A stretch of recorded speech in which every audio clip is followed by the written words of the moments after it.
Welcome to day 382 of our DeSo journey. I'm Ed Krasenstein here with my twin brother, Brian. Remember, these videos are being sponsored by NFT Tech.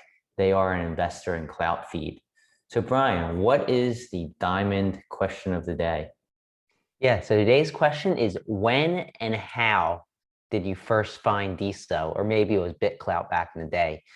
Answer in the comments on DeSo under this post, and we're going to be giving a bunch of 3 and 4 diamonds away to the best responses. Yeah, the questions have been going pretty well, I'd have to say. Yeah, getting a lot of insight into people's heads. Yeah, so let's get to some of the news. There's actually quite a bit to talk about today. It's Aditya. It's Aditya made a post, and core team member Ty Fisher replied to that post, and he said that the DeSo fork is estimated and on pace for sometime in May. He couldn't give an exact date, but he did say it's going to come sometime in May. He also said that the DeSo protocol library will support generating and altering derived keys on the launch. So that's exciting news. You know, we're in April now, so sometime next month, the new hard fork is going to be coming, and we're going to be prepared for it. I think we will be, since we've had so much time to do so. Yeah, it's so the max is like 6 or 7 weeks.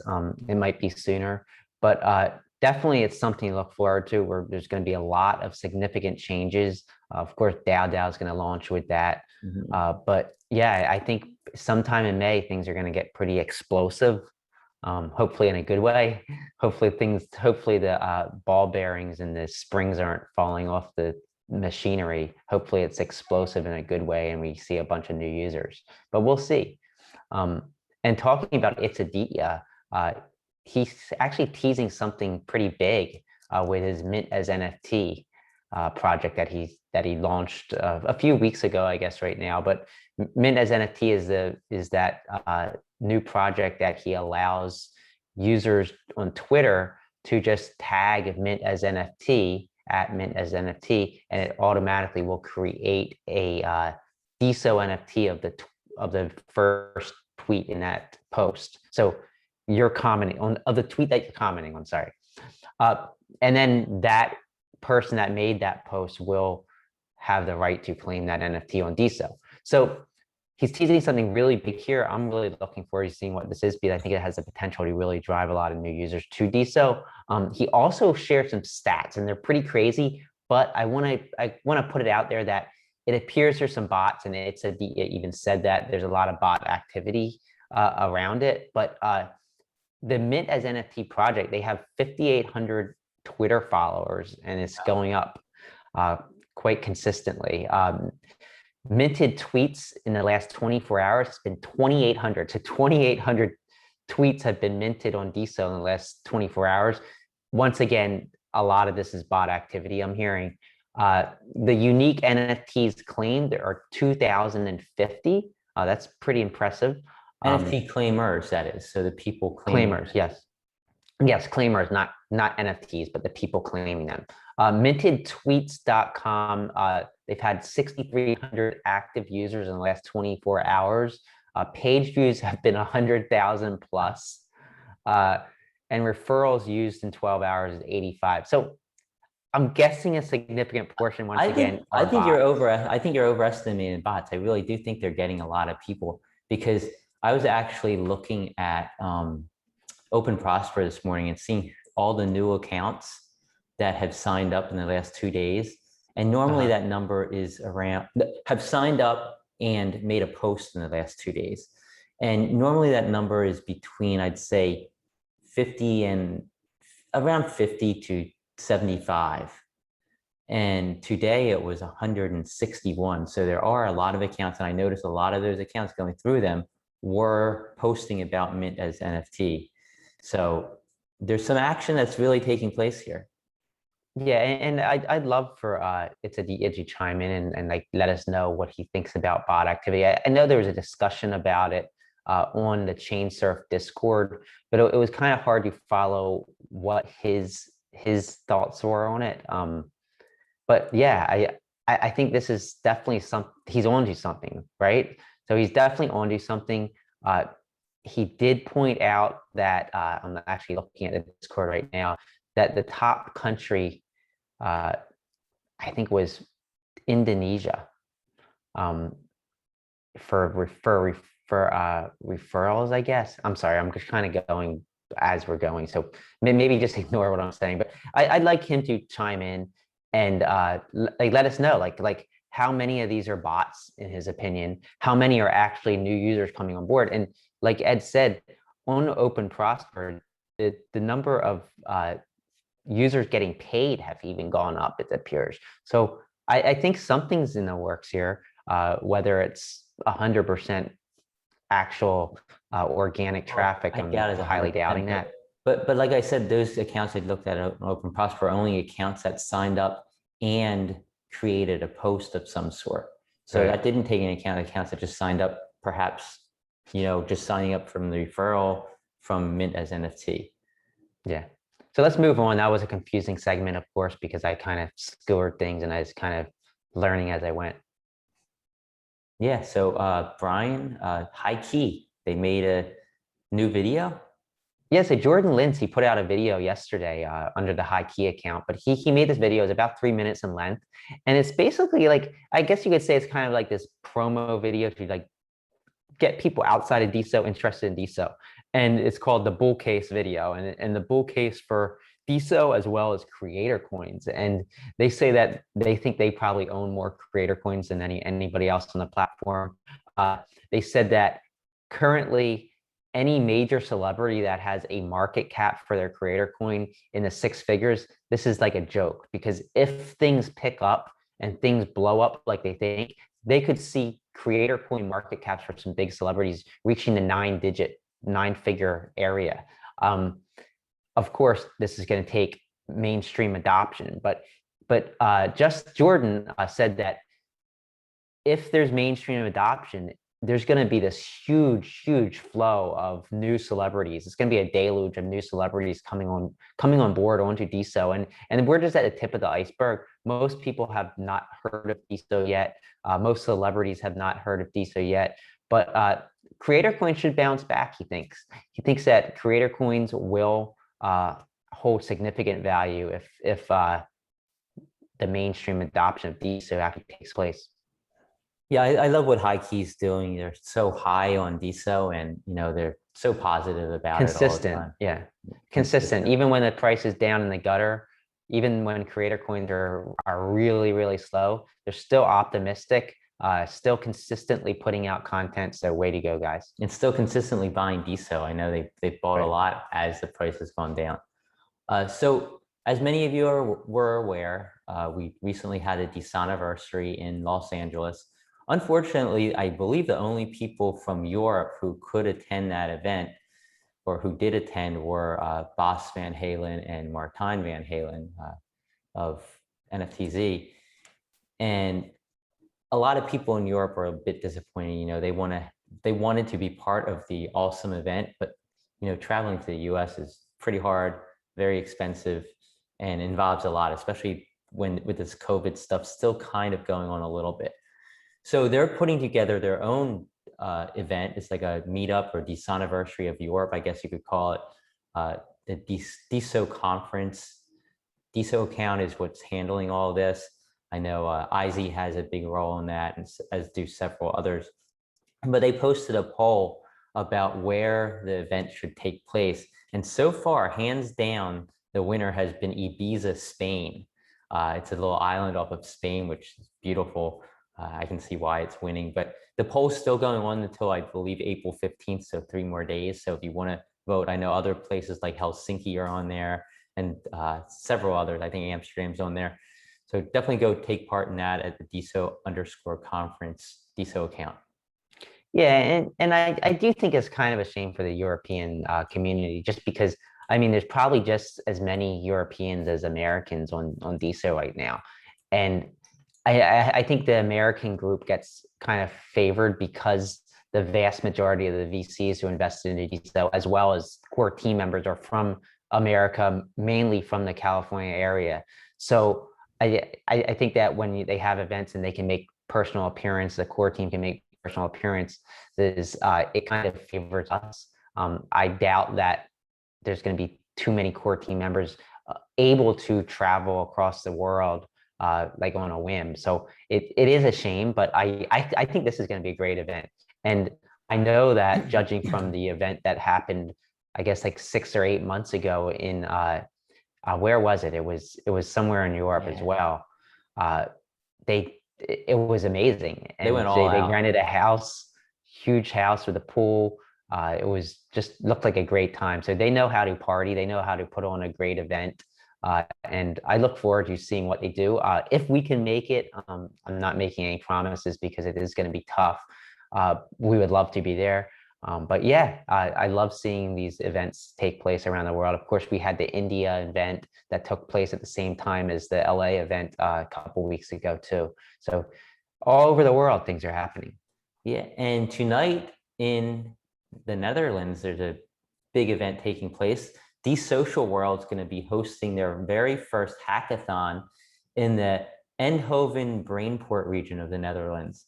And what they want to do is they want to inspire new engineers to build both on DeSo and on DeSocial World. And they want to improve the algorithm managing the quality of their language feeds. So they're looking to outside developers, maybe some students, to get involved in building on DeSo, get involved in building on DeSocial World. I think it's a win-win situation for everyone involved. So if you're in the Netherlands and you're a developer, definitely check that out. It should be fun, it should be entertaining, and it should be very informative. Yeah, and this is like the power of a blockchain, a decentralized project like this, and this is how it's supposed to work. A thriving crypto blockchain, it should see these nodes reaching out to other people. Like, so core doesn't have to do everything, and DeSocial World is clearly one of the hardest working groups of developers and people behind it as any. And to see them reaching out to developers and bringing awareness of DeSo, I think that's important because that's how all these nodes should be operating as things progress further and as they are able to afford different things. And I think that's the power of the Octane Fund as well. If the Octane Fund can fund some major projects, and then those projects can kind of work as like these satellite outreach programs around the world, I think that's important as well. Yeah, for sure. And, Bitcoin Miami, that took place last week. I think it was a great success from all the articles I've read. The price of Bitcoin, of course, didn't really follow with the excitement, but it was a good event. And Alex Velitis was there. And so was the team from Entra. I know Michael Marr, Sean Tron, and I think Miriam and several others from the Entra team were there. They held it was a Web3 Happy Hour that featured Entra and DeSo kind of together. They had a happy hour event where plenty of people attended. I think Alex Velitis posted that a few hundred actually stopped by, and many were onboarded onto DeSo. He posted some photos of himself along with Mara, Sean Tron, and several others. I know, there are a lot of Bitcoin people, a lot of BitClout / DeSo people in Miami for this event. There are a lot of parties going on. I know I saw pictures of Sandy Rose, Matreshka, and Cassius Cuvée out there, looking like they were having a really, really awesome time. So it was a great time to hold a happy hour event to expose some Bitcoin people and crypto people to both Entra and DeSo. Yeah, sorry, my dog's barking in the background, but yeah, I mean, I think these events are so important because you need to look outside of DeSo, and the best way to do that is go to crypto events because those are the people, those are the developers who are already primed to start developing on another blockchain. Reaching out to just like the Web2 community is a little bit more difficult, especially right now. Once I think smart services are kind of rolling out and I think this hard fork takes place, it might be a little bit easier to reach out to Web2 developers. But I think for now, like attracting like long-term Web3 devs is definitely a plus and something that they should be doing. And what better way to do it than at like the biggest Bitcoin conference in the world, pretty much. Yeah, yeah. And Mossify made a tweet talking about a DeSo user named Jacob Van. And Jacob's been on DeSo for a little bit of time, I believe. and he's made several posts that I found interesting. He posted a few videos, at least one video. He's big into DeFi, he's big into DAOs, and Malsify kind of let the cat out of the bag and told us that he's actually the one who has been creating a lot of DAO's Twitter threads. So you'll notice a lot of threads on the DAO Twitter account, such as music DAOs, takeover DAOs, collectible DAOs, creator economy financing, and the Moon DAO. It was actually Jacob Van who was behind writing some of these posts. And some of that information from Van's going to also be brought onto the chain, onto DeSo. So welcome to DeSo, Jacob Van. I know you've been on for a little bit of time, but welcome to the community. And we can't wait to get to meet you. Maybe one day we can have you on our show to talk about some of the things you know about DAOs. Well, so if you recall, we spoke about Jacob, I think, I don't know, maybe 3 or 4 weeks ago. He was actually one of the hirees of DAO. Oh, that's first, right. like, yeah, that's right. One of the first few hirees of DAO. So he's obviously been in the background. He hasn't been posting a ton on DeSo, but he has been concentrating, I think, on community outreach marketing for DAO, if my memory serves me correctly. But he's definitely a great addition to DAO, but also to DeSo. And I think he's going to be producing a lot of good content. And I'm super excited to see what he puts out in the future. Yeah, and speaking of hirees, DeSo Messenger just hired someone. Yeah, so DeSo Messenger announced yesterday that they hired Dan Ward. His username is Warly, Warly.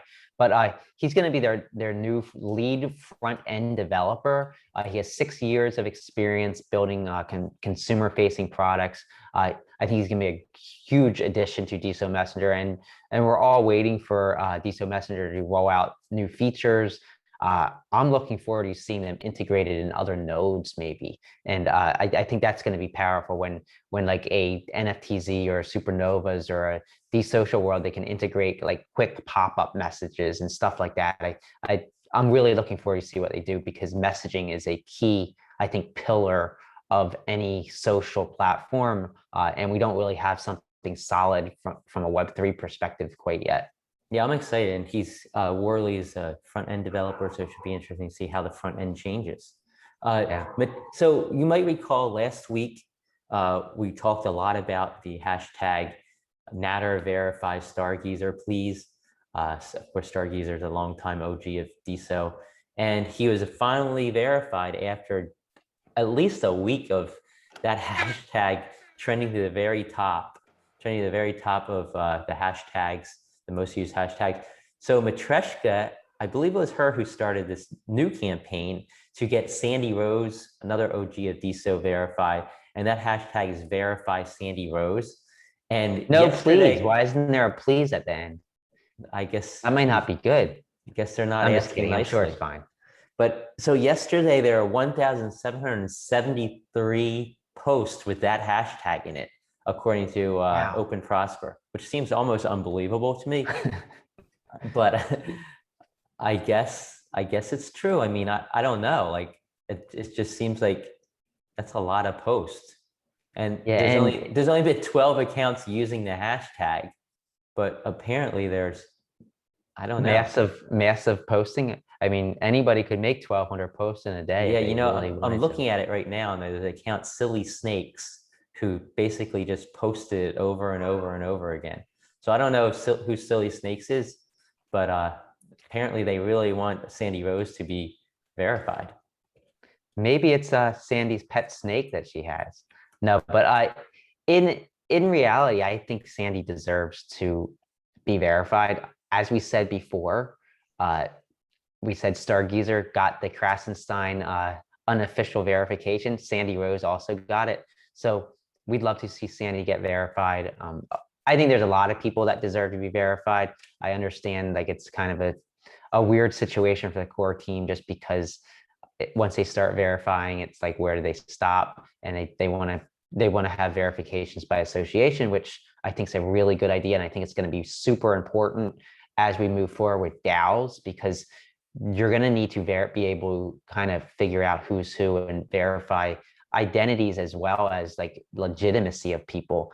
And what better way to do it than do it through associations where if you get maybe you get 10 verifications from maybe the Krasenstein account, the Matryoshka account, the Salil account, you can start building up a reputation. So I think that's a good idea, but Verify Sandy Rose, it was also as you said, it was the top hashtag, followed by NFT, DeSo, NFTs with an S, and crypto. So most of those are familiar except Verify Sandy Rose. And Matryoshka actually reached out to us yesterday and said, hey, why didn't you mention Verify Sandy Rose? And that was because there was a syncing issue on with Open Prosper to the blockchain. And some of the data was a little bit delayed, but that's all fixed. Open Prosper is running smoothly. And speaking of Open Prosper, let's get to the top earning accounts in the last 24 hours. $2,420 was earned by a total of 1,194 creators. This is up from where we had been in the last few weeks. 7 creators earned at least 1 DeSo. That's down a little bit. And 2 creators earned at least 10 DeSo. Those 2 creators were DAO earning $590. And Seals has been up there. They're, of course, launching their own DAO on DAO pretty soon. After Seals, there's our good friend Doodles, Zachary Brenner. Nice to see you up there, followed by Cloutpunk, Rico, Sergei, Priyanachek, Swaps, Unicat, and Mythica. So congrats to all of them. Yeah, and several people actually came back to DeSo yesterday after being gone for at least 30 days. Wait, welcome back. Welcome back. Okay. So Hiroyuki Terada was gone for 54 days, and he's actually the Guinness World Record holder for fast cutting carrots. Interesting thing to be the record holder for. I'd like to actually see that in action. Should YouTube it. How do you challenge that? I want to challenge him. I think I can beat him. I don't think so. No. Okay. So he returned and he posted a photo of some really, really delicious looking sushi. Definitely check that out. Dutch Bahari also came back. And of course, he was gone for 34 days. He came back. He's a master body painter, and he's actually a former reality TV star. And we had the chance to meet his wife and daughter in LA. Of course, that's Kissers and Infrared Artists. They were awesome people. We got to chat with them for a little bit. Welcome back, Dutch. Hopefully you start posting some more. I know he came back. He didn't make a post, but he gave out a lot of likes and a lot of diamonds. So welcome back, Dutch. Surge Fan is back. So after 162 days, 162 days off the platform, Surge Fan has returned. According to Surge Fan's profile, he owns over $1 million in BitClout. If I'm reading that right. And he's also the owner of the account Surge Fan Gallery and Cloutpunk G Collection. So he's a huge NFT collector. I know he probably has a ton of NFTs still in his accounts. He came and made a post and he said, "Hi everyone, I'm here now. What I see the same issue. I mean, BitClout platforms still need marketing, and again, marketing. Please, BitClout team spends money for it and promote BitClout." So a few typos, I think, in that. And somebody has to tell them that we're no longer BitClout and that we're DeSo. I think 162 days ago, I think probably we were already DeSo, right? I think so. But I mean, he has a point. And I think we're all waiting for a marketing push, but we have started to see that. We've seen that with sponsored articles. We've seen it with TikTok sponsorships, I believe. But remember, they have over $200 million, 50 million of that went to the Octane Fund, but they have a lot of money, a whole lot of money, and they can start marketing this, but I don't think now is the right time. I think the marketing budget can be used somewhat right now, but I think like after the hard fork, after DAO, and as some of these other nodes and projects begin rolling out, like Pearl and like Story, I think then would be the time to maybe ramp up marketing. And I mean, I wouldn't be opposed to spending $1 million a month on marketing. And I think that could really do a whole lot in bringing new users on board. So Surge Fan is definitely correct in that we all need marketing. I think that's what's going to drive forward user engagement and retention. And those kind of stem from acquisition of users. So good points. Nothing, I don't think anything you said is inaccurate, except maybe calling it BitClout. Yeah, and the community events today, there's 2 of them at 10 a.m. Eastern time, is Crypto Talks with Darian Parrish on Chime In. A great room, definitely check that out. That's 10 a.m. Eastern time. At 2 p.m. Eastern time on altvr.com. There's a DeSo Alt Space Metaverse meetup with Daryl Gold and Wildography. So that's something new. Check it out, and should be interesting. That's all the news we have for today. Remember the question. Remember the question below. And the question, it was when and how did you find DeSo/BitClout? Yeah, so everybody have a great day, and we will talk to you tomorrow.